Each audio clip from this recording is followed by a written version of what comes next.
you tell Ian to F off? I was thinking it a lot of the way through. Probably were thinking it a lot. Yeah. Didn't say it to me, but I think there were a lot of riders who were thinking that. Yeah.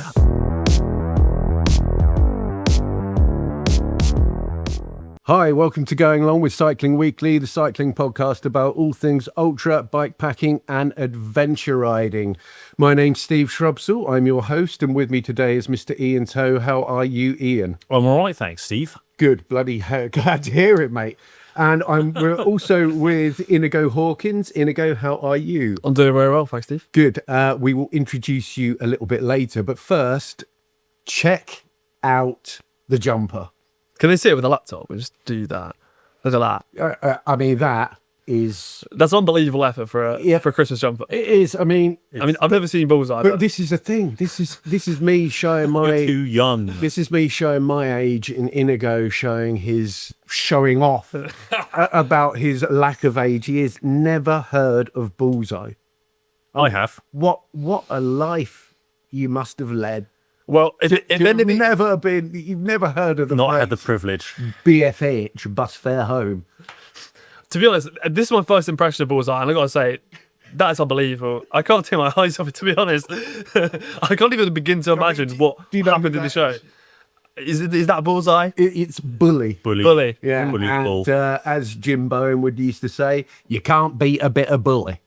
And you know, you'd often win. I mean, prizes would include, what would they include in if you won Bullseye, which is a darts-based game? I think you could win tankards, couldn't you? Oh no, that was if you lost. Oh, is that if you lost? So you got your tankard with your darts in it and whatever measly amount of cash you won. So maybe, I don't know, a tankard with 20 quid in or something. But if you won, you'd often get a stereo or a hi-fi. Yeah, a tape deck stereo. Tape deck, a Walkman. What other sort of prizes could you get going back? Just to say, this language is all very completely foreign to me. I don't know what language you guys are speaking, but We're talking the 80s. Yeah. Oh yeah, that's centuries before my time. Okay, what else could you get? You get I don't know. Moving on. This is not so interesting. It is very interesting. Or maybe you could get a strimmer or something. I tell you what would be interesting is if you stood in the corner and gave me some darts for you to throw out. Darts or we've spoken about violence already. What have I told you about? I know you know. He's got a It'd be violent fun for me, you know. Yeah, but you know, cathartic. it would also be illegal. If you consented, it'd be fine. Well, I wouldn't consent it. Well, we could turn the cameras off, and then no one will there's no evidence. Right, let's stop talking for 5 minutes. But I'm going to introduce you with some quick fire topics, Inigo. One answer, please. No more, no less. Okay. Do well. Apart from the last one.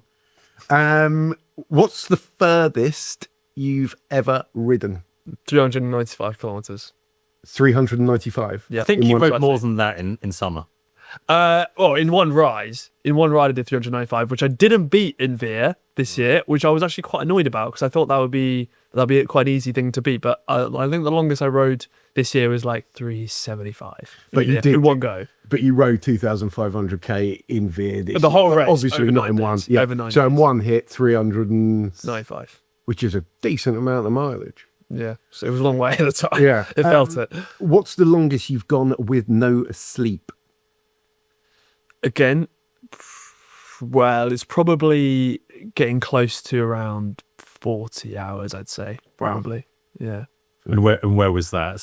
So I did back when I was a lot younger. I did a lot of kayaking, I don't know if you guys have heard of Devizes to Westminster. Yes. Yeah, kayak marathon. I did that, and I did when you're over 18, you have to do it in one go. Yeah. And so I probably woke up at 8 a.m. on the morning. We left at like 10:30, paddled for 20 hours, got out the other side, and I probably didn't sleep again till I need to do the maths. Maybe it's less than 40 hours. So we're talking about the Devizes to Westminster kayak here, which is something that's been on my bucket list for quite a long time. Has it? Yeah. Oh, yeah. So we're going to pick this up. We're going to from cycling a little bit. Interesting that you under 18 you have to do it in one hit. Over 18, you have to do it in one hit. Over 18. Yeah. When you're don't you have to do it in the pair as well if you're doing it in one hit?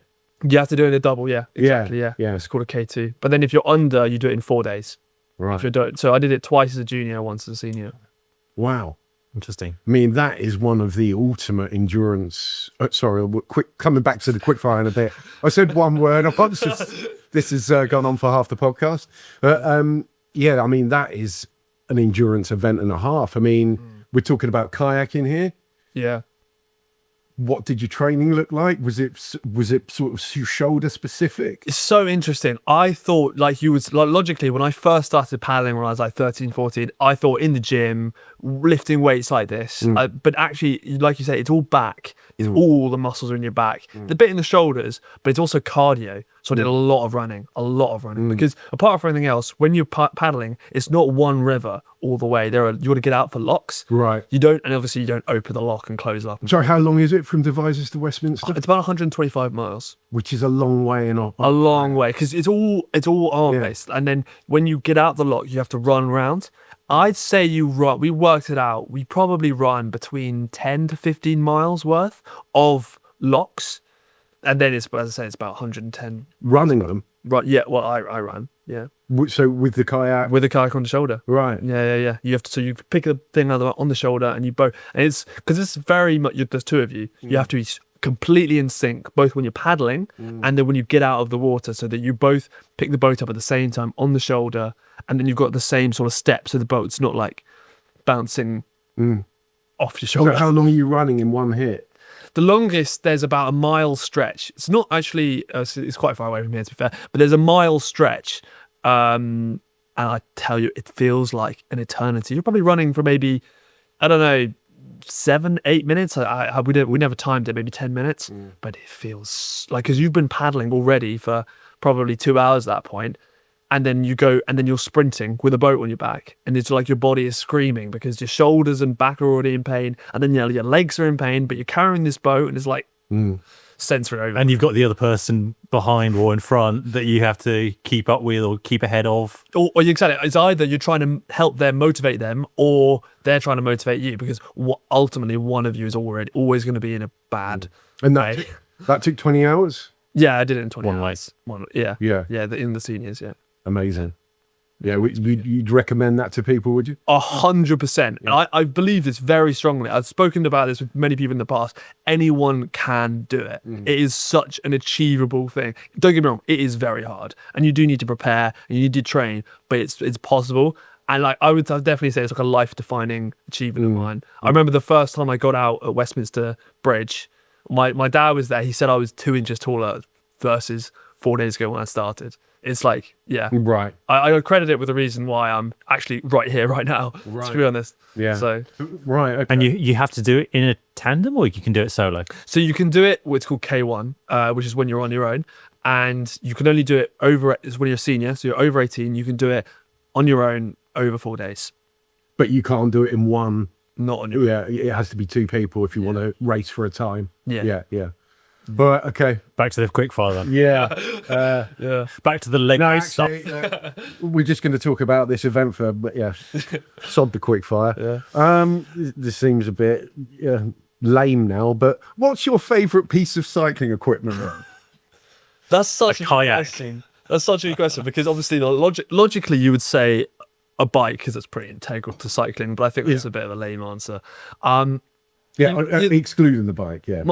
My favorite pieces of equipment or like cycling stuff is like the stuff I would use in extremis. So like what I actually would say is one of my favorite jackets is this.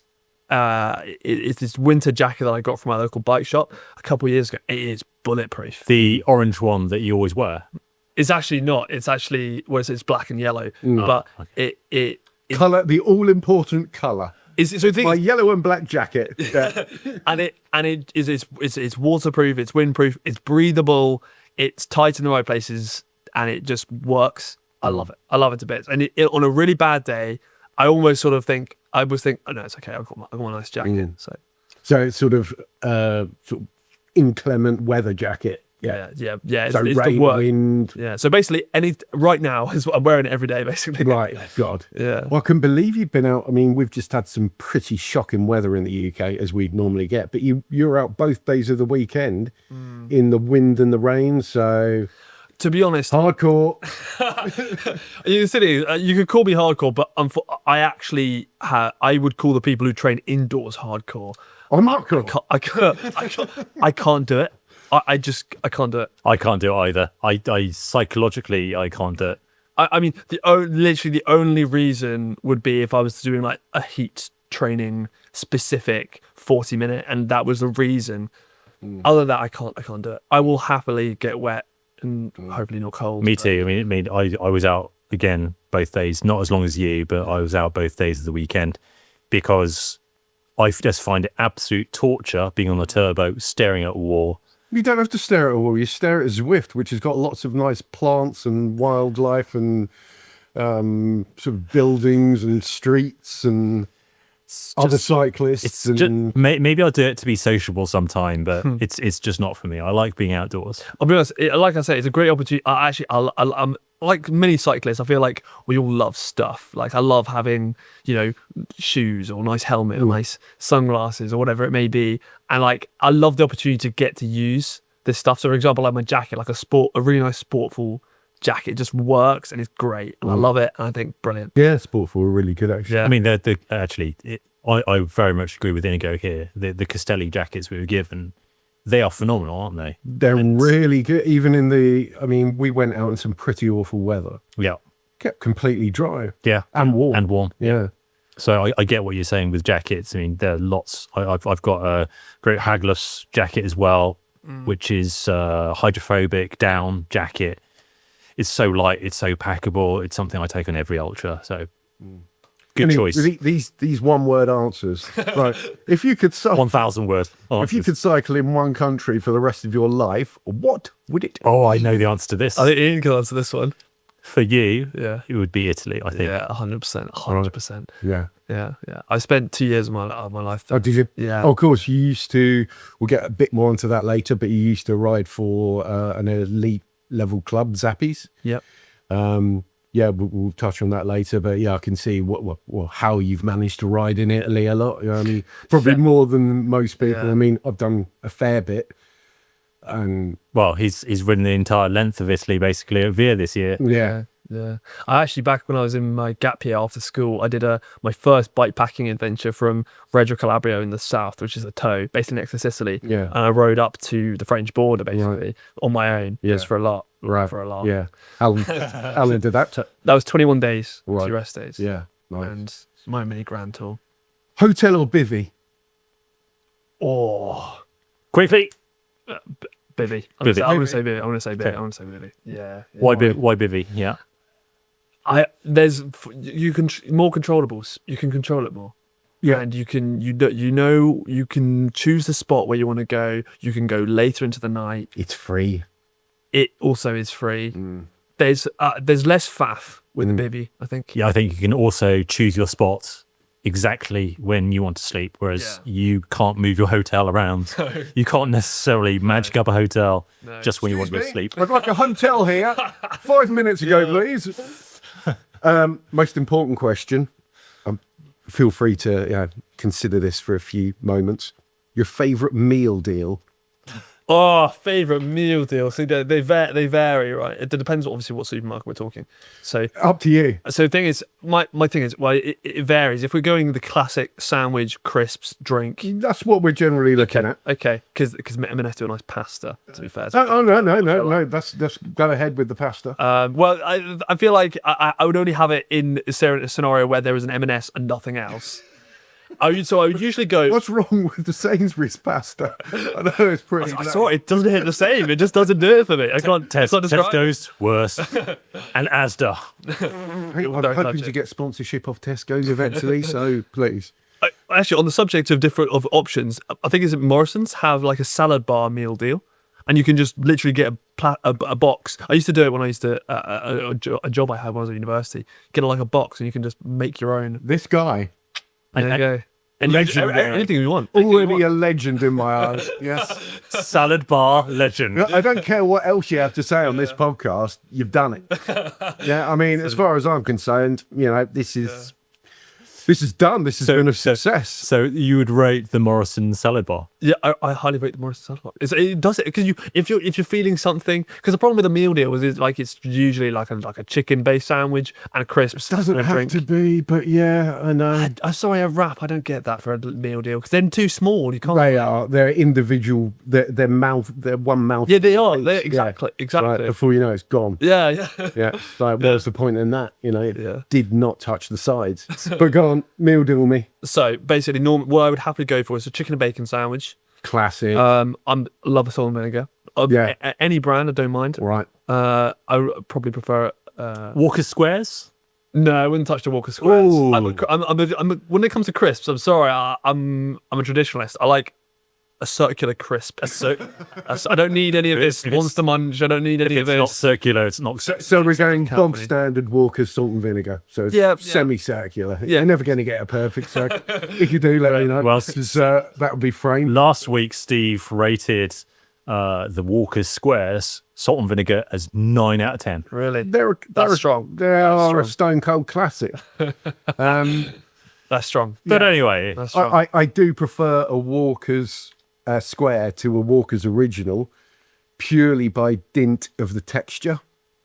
texture's important. Yeah, you've got more of that sort of rustic texture on a square, Interesting. and it's See, I like the crunch of a Tyrrell's.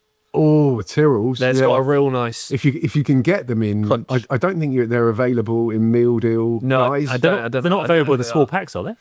No, only large packs. kettle chips, isn't it? No, you can get Tyrrells in small packs. okay. I think as well. Yeah, I think so. Yeah, you can. There's not much in them, and I don't. Not enough. Not enough for I you. don't think you can get them in meal deals. Lastly, drink. Innocent berry smoothie. Okay, yeah, I like what you've done there. Yeah. Added some Any sugar on that? roughage, some fibre. There's some lot of fructose. Looks like fructose, not added. No, I don't think so. Yeah. Actually, there is a huge amount of fructose in these fruit drinks. Yeah. You know, I've actually. Well, it's by nature of the fact that it's made of fruit, I guess. Yeah, but the fact there's so much, you're taking an undiluted hit of fruit. It's actually it's not good for you to imbibe it in such quantities, but it doesn't matter because we're doing ultra riding. So forget I said anything. Right. Always. We're going to go back to you shortly, but firstly, we've got an Ask the Pod. Of course. So this is from Simon in Dorset, and he says, "Hi, not long found the podcast and have very little going long experience. I'm going to enter my first ultra next summer, the Dorset Divide. Do you both know of the Dorset Divide? I've heard of it. Yeah. Looks amazing. I love Dorset. Probably my favourite county. I wanted to do it this year, but it clashed with Veer because they'd shifted the dates. All right, I thought it was always in July.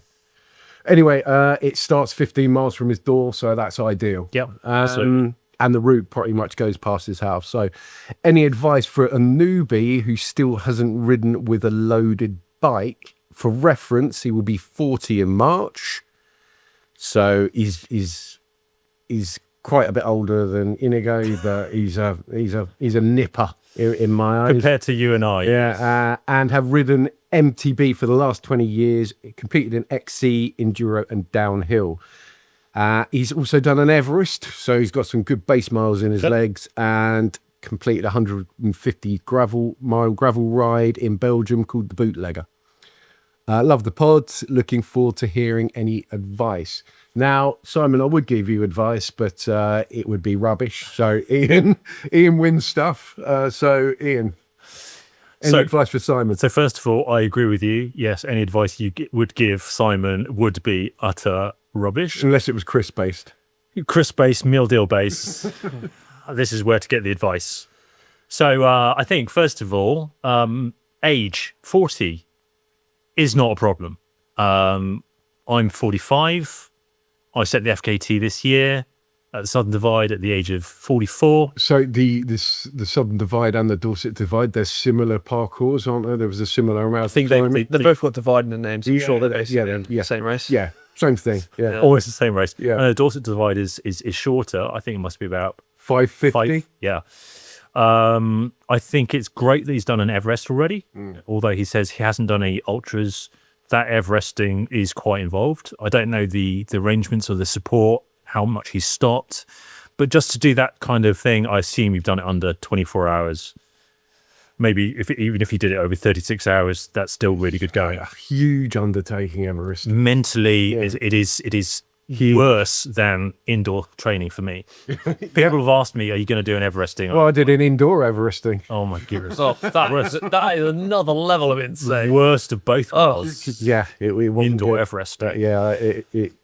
There's certain film because I watched a couple of films like while doing it, because I had Netflix. Just a couple. And there's certain films that I can no longer watch because It's like in Vietnam. So I just picked the longest film I could possibly pick, which was The Irishman, which is about 3.5 hours long. I can't watch it anymore. Yeah. So I Flashbacks. flashback to the to trauma. Ascent number 4. Sorry, and carry on. Another thing I think he kicked off the email with was he'd not ridden with a loaded bike before. Yeah. So training specificity, be specific with your training. That's what it means. Ride with a loaded bike. Try it. Load up with your bike with what you think you need. Go out for some test rides. I assume that you'd want to do the Dorset Divide over 2, maybe 3 days. And so go for a 2 to 3 day trip. Maybe not as far, maybe not as high or hard, but take that loaded bike out. It just maybe like Experience it. a more relaxed bike packing trip or something. Absolutely. Shorter, more relaxed. Get to know your kit. Get to know what you really need, what you don't need, what you can leave at home, and stuff that you've missed. So figure that one out yourself, and it's different for everybody. If you want a bivvy, if you want a hotel, try these things out. Try bivvying if you've never done it. Just obviously, your accommodation or, whether or not you're going to bivvy is quite pivotal in, your the load on your bike, isn't it? Absolutely. Yeah. And as the Dorset Divide goes past your house, why not ride the route? I mean, there's nothing more specific than that. It's like, ride a route, try it. You're not actually allowed to pop in your house because the Southern Divide went past my house and Marcia, she basically said, you're not allowed to go there. All right, okay. But I ended up just finishing the race there. There was Scratching there, yeah. Well, I had a broken wrist, so This is as good an excuse as any. It wasn't me. It broke his wrist. He had a crack. Yeah, he was too busy throwing darts at my head. Well, thanks for that, Ian. And I hope that helps, Simon. And thanks for getting in touch with the podcast. Anyone else that's got some any Ask the Pod and you want to ask Ian anything, it's goingalongadventure@gmail.com, and we can provide you with advice for practically any facet of ultra adventure and bike packing riding, can we not? Especially meal deals. If you want Very important part of ultra cycling, to be fair. Massively important. Massively. I mean, particularly the texture of a particular kind of crisp. We know you would not do any sort of bike packing or ultra cycling events without your crisps. That would be like life not worth living. Well, I only do them so I can eat more crisps. That's why I do cycling. I get to eat more. Yeah. Less cycling, less eating. Not as much as me, though. Yeah. Very true. Yeah. I tend to sort of make up for any calorie deficit for about 6 months after any event. But okay, we are going to talk to Inigo now. He is... Can you give us a little bit of a... sort of a recap of the history, because you have actually had you've been quite involved in cycling in upper tiers for quite a long time. Pretty fast, yeah. Can you sort of tell us how it started? Yeah, absolutely. Well, it actually goes back to that bike packing trip I was originally talking about. The Italian one? The Italian one. Right. I did that. It turns out with 21 days with a loaded bike, it's actually great base training. Who would have known? And came back, did some local races, local time trials. Turns out I was pretty good. I did pretty well. And I thought, oh, that's interesting. I mean, I've not really tried here. So straight off the bike packing into a race setting. Yeah, but like quite relaxed, like Cat 4 stuff. I did a local time trial on a road bike. I came second in a local time trial on my pretty average road bike. What was that, a 10 or a 25? Or 10. what did you do? Something like 23 or 24 minutes. Okay. So it's not like a super competitive, but everyone else had time trial. I was the only road bike. I won the road bike category. Not by the fact I was the only one, but beat a load of other guys on time trial bikes. And I thought, like, I've not tried at all. This wasn't the goal. Maybe I'll give this a go. See what And happens. how old were you at the time? I would have been 19. Right. So, because I've come to the And sport. you're 26 now. I'm 26 now. Yeah. I came to the sport really quite late, to be honest. Yeah. I originally started cycling because of Bradley Wiggins, realistically, but then I was away at school quite a lot and I wasn't able to ride a lot. So basically, most of my teens I didn't really ride properly. Gap year. Then I went to university and got diverted by university. And then so I did an Erasmus year abroad, which is one of the years I lived in Italy. I lived in a place called Padua, which is just outside Venice. And picked up the bike again. I thought I took my bike with me because you're going to live in Italy for a year. You've got to. Sorry, ride why the did bike. you go to Italy for a year? Erasmus year abroad. Oh, okay. It's part of my degree. So I was studying Italian. Oh, okay. At Reading, as it happens. Right. And but the third year, you go and spend a year at an Italian university to sort of immerse yourself. They literally say immerse yourself in the culture. Sounds a bit cliche, but that is literally what you need to do. Well, it helps you learn the language, doesn't it? Exactly. I mean, It's the only way to actually become fluent. Yeah. I was literally about to say that is the only reason why I am fluent in Italian. Yeah. It's because I spent that year Yeah. in Italy and took my bike because going to Italy, Yeah. got to. And I was just incredibly lucky that I bumped into these local pros, guys who are racing on the world tour, guys on the Italian national track team, who they took me under their wing, and I was their little English project. Right. And Their little pets. yeah, little lab rat. Let's nurture him. Yeah, exactly. I can just imagine Inigo on a little lead. Come on, Inigo. Oh, okay. Wasn't quite that kinky. No, but yeah, I did some races out there, local crits. Again, sort of did pretty well considering the age and stage I was at and how much riding I'd done. Came back to the UK 2022. Did my first year racing. I did the Surrey Leagues, if you know them, little like regional A road races in Surrey. So you did the Curdford one and stuff like that, yeah? Curdford. Yeah. I won Milland Hill, if you know that one. Yeah, that's Hampshire. Is it? You're testing my memory on that one. Alton Way. Yeah. Well, Yeah. Well. anyway, yeah, I've heard And- it. I'm just trying to picture it in my own head, but yeah. And I did I did a couple Nat B races. So already on on the national level, So this is 2022. this is 2022. Yeah. Didn't set the world on fire, but I was starting to find my feet, understand 2023. I got the opportunity to race a Zappi, which we referenced already. Yeah. Out in Italy. So Zappi, can you give us a little bit of a sort of potted history of that? Yeah. What is Zappi? Because originally, our first meeting was at Zappi's Cycling Hotel and Cafe in Riolo Terme, towards, let's say, the north of Italy, just at the edge of the Pennines. And I was there on my way down to the start of Via Chapter 2, as were you, and I didn't expect to meet you there. No, nor I you, as it happened. Completely bizarre. But Zappi is basically, it's an Italian-based team that gives opportunities for English riders to come and race in Italy.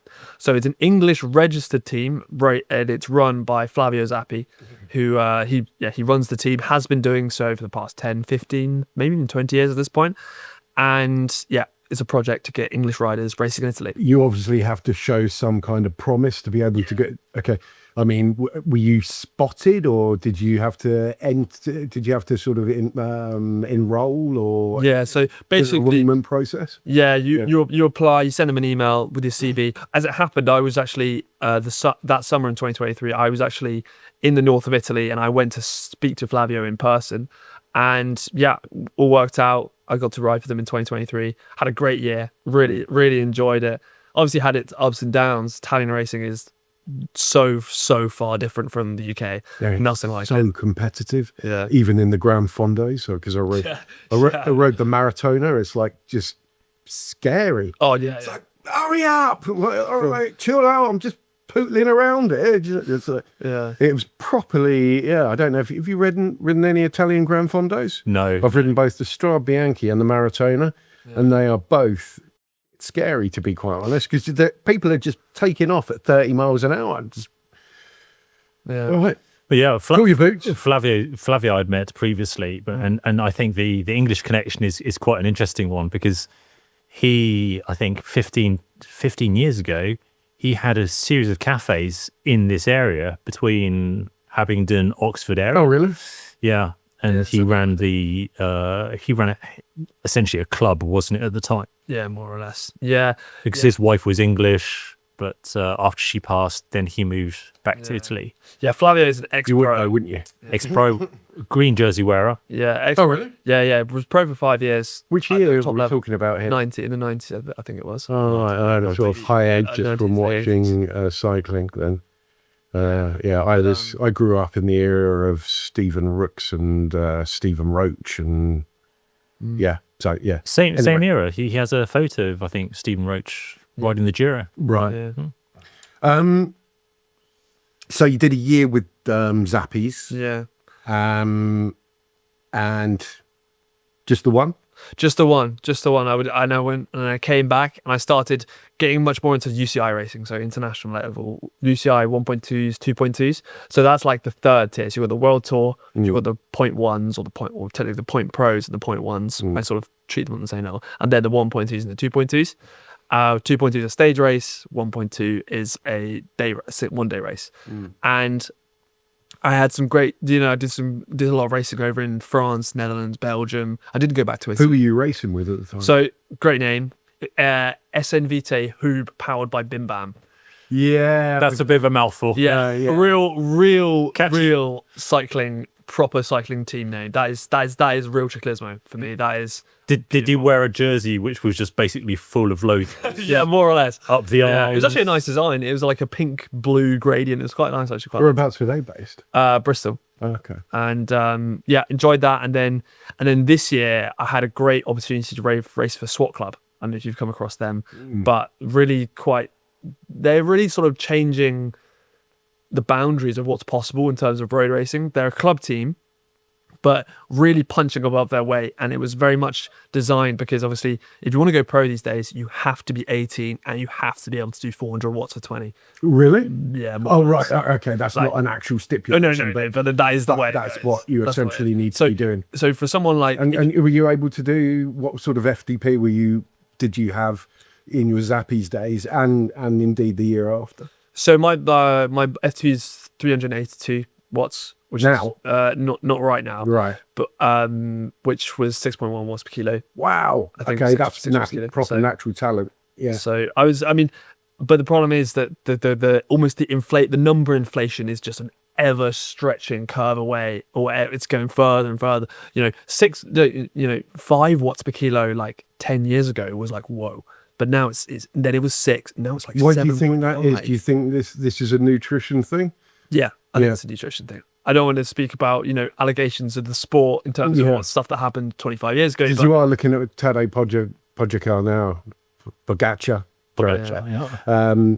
7 watts per kilo, like 7.5. Yeah. Yeah, nuts. But basically, SWAT Club was built to give the guys who are not under 23 anymore a chance to still make it, which is actually worked out really well. So one of my teammates, Filippo Conca, he actually won Italian nationals, and he's now on Jaco Alula. All right. And then another one of my teammates, Mattia Cafuri, From Zappies. from SWAT Club. All right. Okay. And then another guy, Mattia Cafuri, he's down on Picnic Poster now Oh, as a result of this year and last year. But awesome. so you've done a lot of top tier pedaling. yeah, Top tier crew. pedaling is the word I would use. Yeah. Raced against some champions. Yeah, I've had some great opportunities. Yeah, I raced against Axel Laurence, who was on 23 world champ at the time. My teammates with Conco, who's Italian national champion. Yeah. And Did he like, get any results?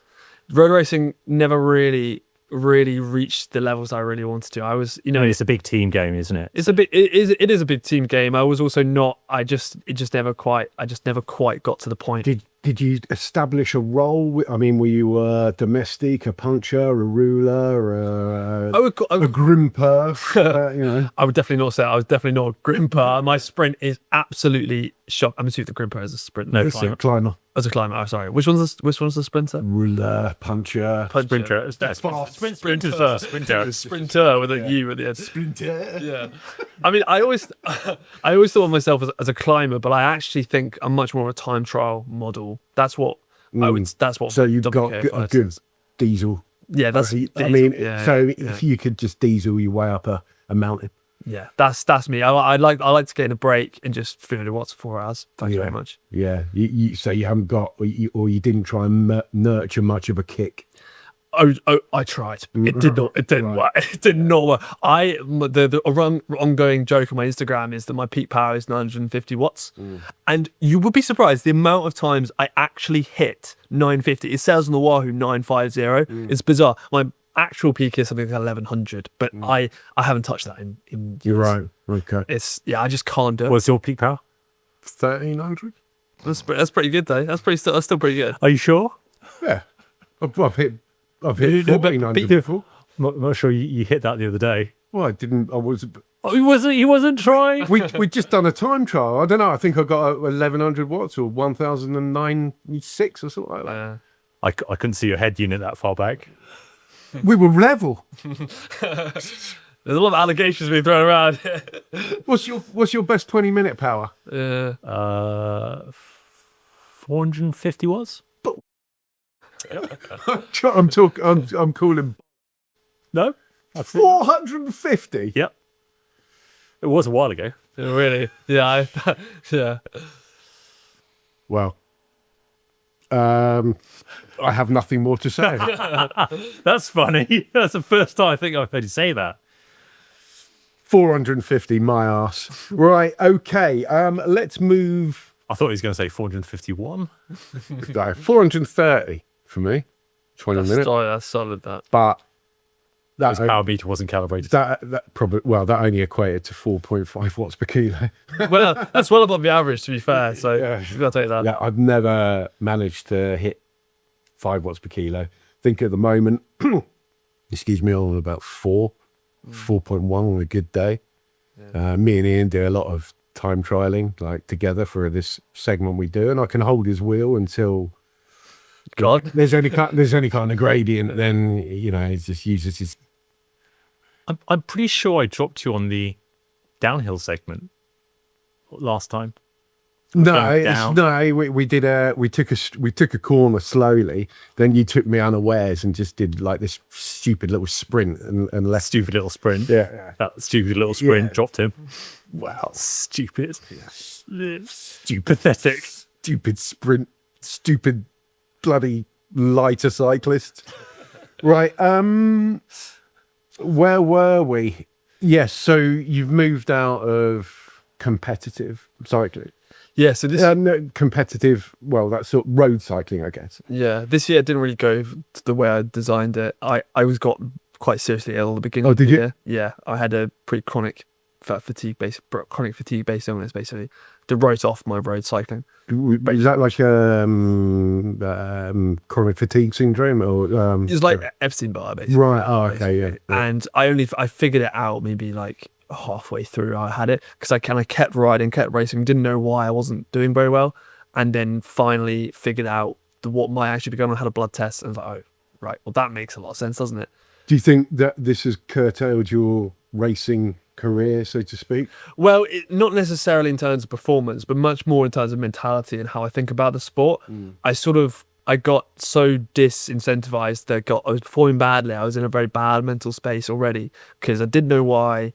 I wasn't performing. I couldn't do anything about it. I was eating the same fuel I always ate, training the same way I always trained, sleeping well, but it wasn't working. And I was just go round and round and round. Things were getting worse. And so I was already in a bad mental space, and then figured it out. And it was this moment of clarity, this just lights in the sky of like, oh right, that's why. And it made me really realize what I wanted from the sport, or what I was actually looking for. And I realized that the reason I loved road racing wasn't necessarily doing 400 watts, 300 watts for 4 hours. It was finding the limit. And I don't think you can find the limit in road racing. because so much has to go completely your way. So much has to go right. It's all physical, right? Well, it's more the sense of the situation has to be absolutely perfect for you to find the limit. You have to be in the perfect breakaway on the perfect course with the perfect weather conditions for you to get to the finish line absolutely maxed out. And it maybe happened twice or 3 times when I'm my road racing. And I thought, Tries whiff racing. Seriously, I think I'm good. Actually. I'm very happy to not do that. you can find your limit on this. Oh, I bet you can. I bet you can. Because you can just smash it for, because there's nothing to, stemmy your effort at all. It's just curtail your effort. It's all there. But So you have made the step into ultra riding. yeah. And So how did that happen? Well, it goes back to my kayaking, actually. I did Lourdes, we did a bay, which is, I'd say that's an ultra event. It's at 125 miles, but in the context, it is a long way, a long time. oh, the boat. oh god, yeah. I mean, that is 20 hours. Yeah, it's a long thing. I mean, so, it's ultra endurance. There's no two ways about it. yeah. So I did that obviously when I was younger. So it was sort of like coming back. It's like a full circle moment pretty much for me of like, I've done the road racing 4 hours, 5 hour races. Like I've done a lot of that, and I thought this illness has sort of ended everything. I'm not going to be. I actually was. Do you think? Sorry to interrupt. Do you think your top end has suffered as? Do you think you're able, since your illness? Do you think you're able to get up to where you were from a top end perspective, like your VO2 max? I think it's possible. I haven't reached it, and I'm not actually trying to reach it anymore. But Right. I could get there 100%. I've been training now for pretty consistently for about a month this winter, and it's definitely very realistic that I could get back, but I'm not trying to. Okay. Basically, yeah, as I was saying, it's like a full circle thing for me, coming back to where I sort of started, and I realized that because of the illness, I wouldn't have enough time to train up to a fitness where I'd be good at road racing this year. I'd get to like a mini peak by like October, which is off season. So I thought, well, there's absolutely no point in trying to get fit for road racing because I won't race. I'll just ride my bike, which is fine, but I'm quite competitive, so don't get that. I don't get the buzz. So ultra racing, I'd signed up for the race, and I For thought VIA. VIA, Yeah. and Where did you hear about VIA? so through my friend Harry Johnson, Oh, okay. he did it last year in 2024. Yeah. And I saw obviously all his content. I talked to him about it, and basically that's what I thought ultra racing really was. And so when Harry did this race, I thought that looked exactly what I was looking for in terms of the ultra buzz, going back to like kayaking days. I was like, that is what I was looking for. So that's how I got into it, and I signed up for the race. So that's a huge step from sort of 100k road races to 4,000 kilometers. yeah, long. That's it looks like- that, yeah. Madness, you're borderline insane, man. Yeah, I think maybe yes. But the thing is, the way I approach it is that it's just a bike ride at the end of the day. Yeah, just a I just thought, really like, long bike a ride. really long bike ride. in places you've never been to before, with wolves and bears and Exactly. No bears. well, in wolf there were wolves. James Benson King heard a wolf. I'm not sure if he knew he heard a wolf. What he heard Was he delirious at the time? That was his chamois rubbing on his saddle. It's a wolf. It's right up next to me. Oh, actually, No, it's my shirt. scratch that. How was your preparation for VIA? Yeah, preparation was of the highest quality. Yeah, highest quality. I would replicate it. Definitely not. Definitely not replicate my preparation. Basically, because of the illness, didn't know if I was going to ride. I didn't know if I was going to be able to. So when did you enter? So, well, I got the green light to race 6 weeks out from the start from VIA. by VIA. 6 weeks from the start by the doctor, and I was like, you know what, 6 weeks is literally I'd probably say the limit of. So how What's much had realistic? you done? How much training had you done prior to that? So I just about got up to about 14-hour weeks by the time VIA started. I just built up. It's still pretty long. It's still. I Yeah. mean, 14-hour week is a good week. It's a good week, but I know it's not- It's only a good week if you've done 14 hours for the past I guess, 3 months. Yeah.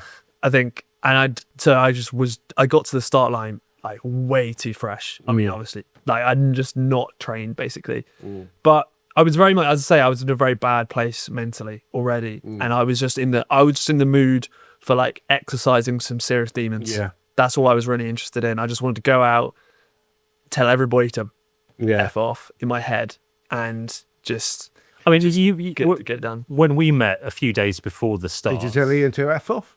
I was thinking it a lot of the way through. Probably were thinking a lot. Yeah. Didn't say it to me, but I think there were a lot of riders who were thinking that. Yeah.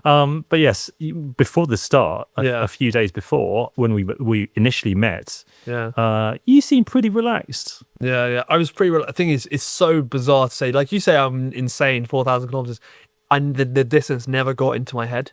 I never was like. I never had that moment of like, whoa, this is a long way. What was going through your head at the beginning? I just got to keep riding the bike. It's the Matt Heyman. I don't know if you've seen the doc, the Paris-Roubaix doc. I watch it. Well, he trained on Zwift. Yeah, and but With a broken shoulder, was it, or collarbone? I think it was a wrist or something like that. Yeah, and he was like, it is so emotional how he talks about in the race. I don't know if you've. I say I watch the video every year for like motivation because I love it. Yeah. But in the race, the break Boonen goes away, and then Ian Stanley goes away, and Heyman just comes back, and then he goes, and he comes back, and it's just his head is just always keep riding, always keep riding, and it's not like I had that going on in my head, but that's the mindset I had. Just ride the bike, just keep riding. It's actually, I mean, I played a lot of sport when I was younger, so I played cricket a lot, and one of my favourite cricketers growing up. Over in Australia now. God. I'm very happy I'm not, as it happens. But Michael Vaughan, one of my favourite cricketers growing up, his policy of like how he got through tough periods is he just bat to the end of the over. 6 balls, just get to the end of the over, and that's the end of the game. End of the game is 6 at the end of the over. And then he'd get to the end of the over and be like, oh, you know what, I could probably do another one. And that's the approach I had. So I'd get to the next town, get to the next gate, get to the next, I don't know. That's what I mean. That is a tried and tested mental strategy, and I mean, it's something that I need to implement at the beginning of long rides as well, because it's very easy to become despondent, demotivated just when you think of the monumental task ahead of you. So, God, yeah. I mean, it's all one of the things that impressed me the most about you was, first of all, your very haggard appearance as Refuge One in Fritzons. The photo is so good. There's so many good photos of you just looking like absolute crap. And I remember you complaining about the knees and moving around like a 60-year-old and a 70-year-old man. Yeah. And I thought, this guy's going to scratch any day. He might even scratch today when he leaves. I was expecting the call from you. Ian, I'm done. My knees have given up. And you just kept on going. And you kept on going and you kept on going. And you got way into Germany. Yeah. So what were you thinking those days between Fritzons and Germany? I was just on, I guess I call it demon time. I was just in my head. I just had to keep going because I was just in such a place that I so wanted it, but so badly to get to the finish. That was in my head. I wasn't competing. I was at the time. I mean, when I was feeling good, I was top 15, top 20, top 15. Yeah, you're right. Oh, okay. And so I was doing quite well. I wasn't looking at the position whatsoever. I didn't look at it at all. We had to get my family and my girlfriend to tell me where I was because I didn't want to know. I was just riding my race, doing what I wanted to do, basically. Were you bivvying a lot? Or? Yeah, I was. I probably did 2 hotels, I think, overnight days. So I was bivvying quite a bit, and I was just approaching it I was so green. I didn't know anything about ultra cycling, what it took. That was very plain to me on our first meeting before the race. But, But I actually used that to my advantage. I flipped it in my head that, no, okay, I don't know anything about it, but that's going to be my weapon to how I'm going to get through it. I'm just going to do what I think is best, and I'm going to live and die by my own decisions. If I get it wrong, that's fine. I made that decision. I'm happy. I know the decision that I made was the right one at the time. I made the right decision with the information that I had. That's fine. I mean, if it goes well, then great. You were riding with naivety and you were pushing forwards, even though, and you said you weren't looking at the tracking and your position at the time. You were completely unaware, even though I know that people around you were being incredibly competitive. Yeah. So how did that feel to hear some of the comments from other people about how they were ahead of you, near you? Yeah.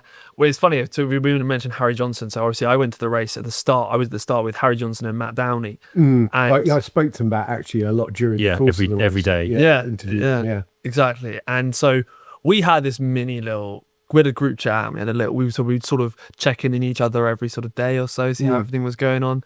And I was aware of what they were doing, but I was just so focused in my race. You didn't ride together with them at all?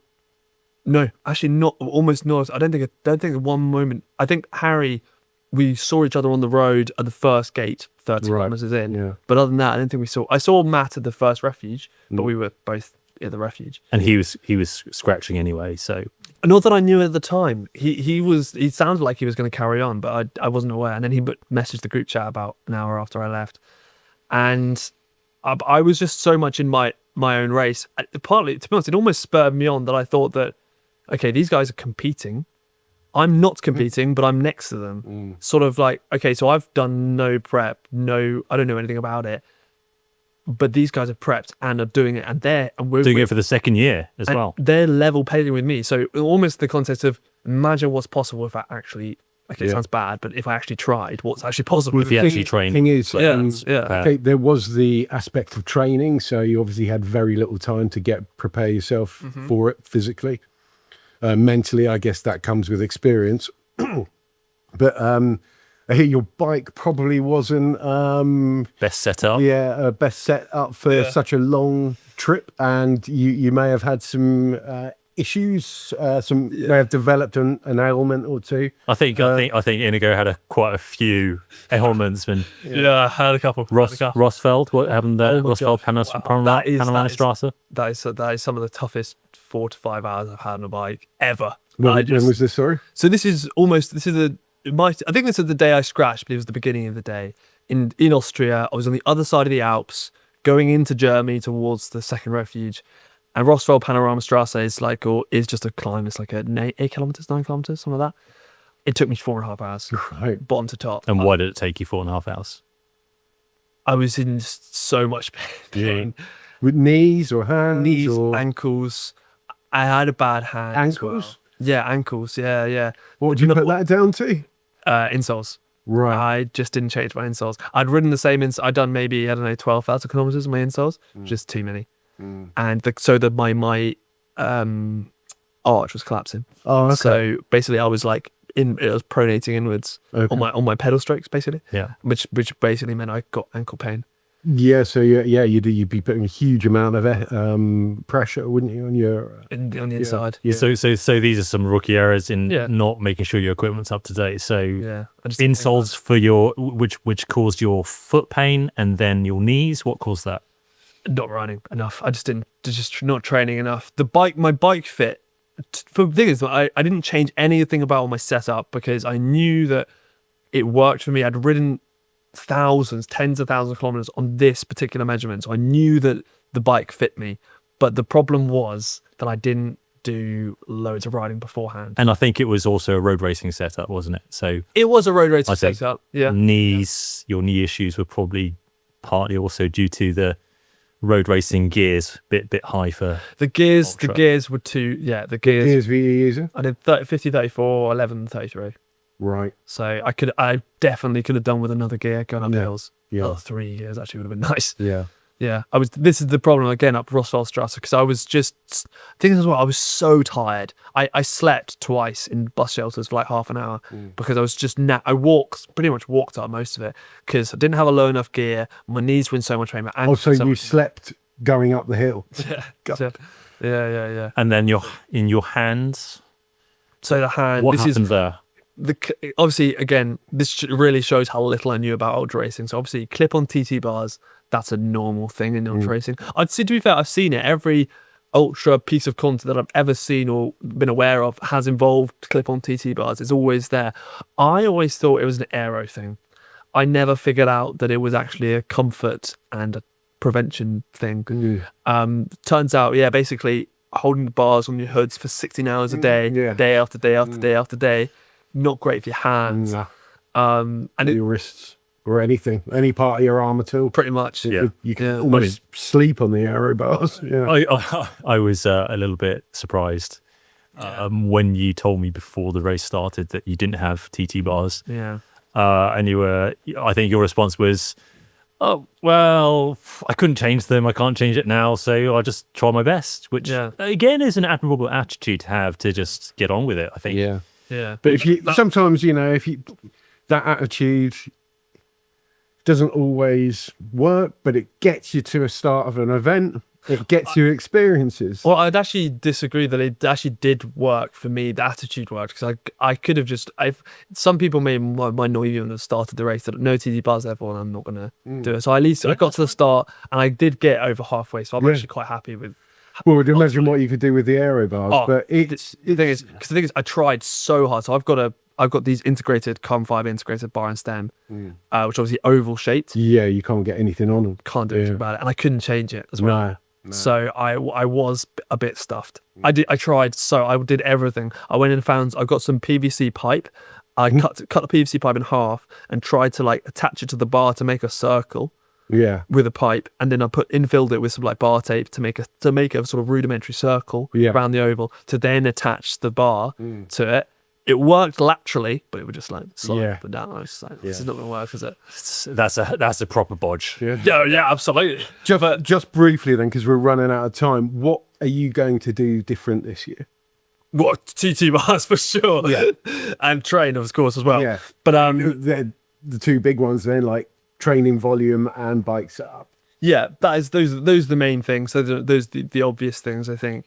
It's very interesting. The training was different in terms of how I would train for road racing, how I'm training for ultra cycling, what is required, and the different zones that you use, the different zones you train for, very different. So it's a lot more fasted stuff for ultra. You're never leaving LT1.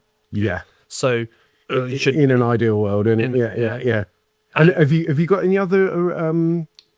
Have you got any sort of practice B events that you're going to use as training events for VIA? So I really want to do. So you just to clarify on that, Inigo has registered for Chapter 3. Yeah. The race, and to do better next year. Yeah, absolutely. That is my main goal. I really want to go and be competitive. Sorry, I thought I'd mentioned that, but no, it's okay. I was thinking about crisps. So I was, Focus, Steve. On this podcast. Focus, Steve. Yeah, have you got any B events that you're going to use as training events to? So this also shows my complete naivety. I thought ultra cycling was 4,000 kilometers. I thought that was it. Yeah, I didn't realize that shorter events really existed. Yeah. So I'm really looking forward to doing some 1,000-kilometer ultras, basically. So sprint events. Sprint events. Ultra sprint events. Yeah, but it's ironic given my woeful sprinting ability. Hopefully I'm better at these types of sprints. 950 watts for the duration. Well, sounds good to me. I think I'm winning pretty quickly. They told me to sprint. Only with a motor. Yeah. Yeah. But So which events are you planning to do? So I'm targeting Solstice Sprint for sure. Which is June. June, which is, I think, it's sort of a perfect time before beer. It's not too close, but it's not too far away. Yeah, I'm also thinking about doing that myself. It's all time dependent for me, a lot of it, but I'd love to do that. Get that big ride in my legs. So that's UK 1,000 kilometers road. Yes. Yeah. England and Wales.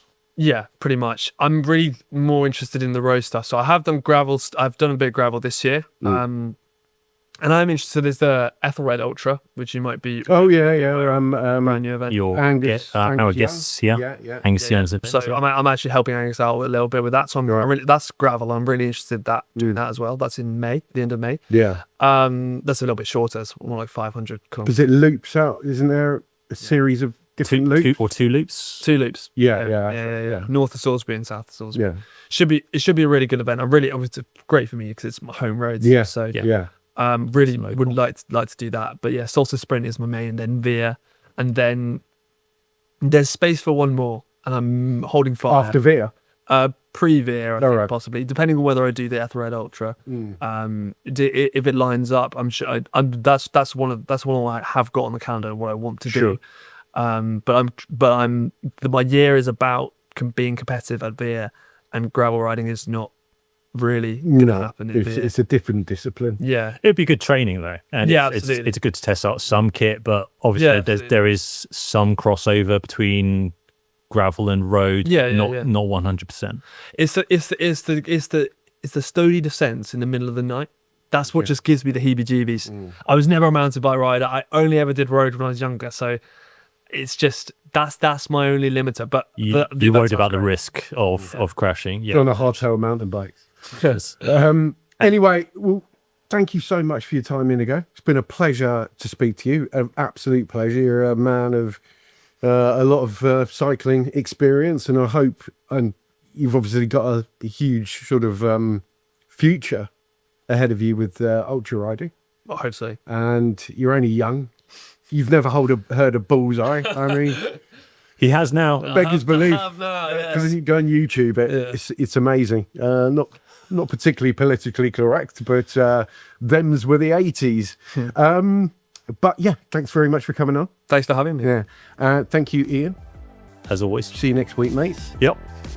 Thanks everyone for watching and listening, and we'll see you next week. Bye. Cheers. Bye.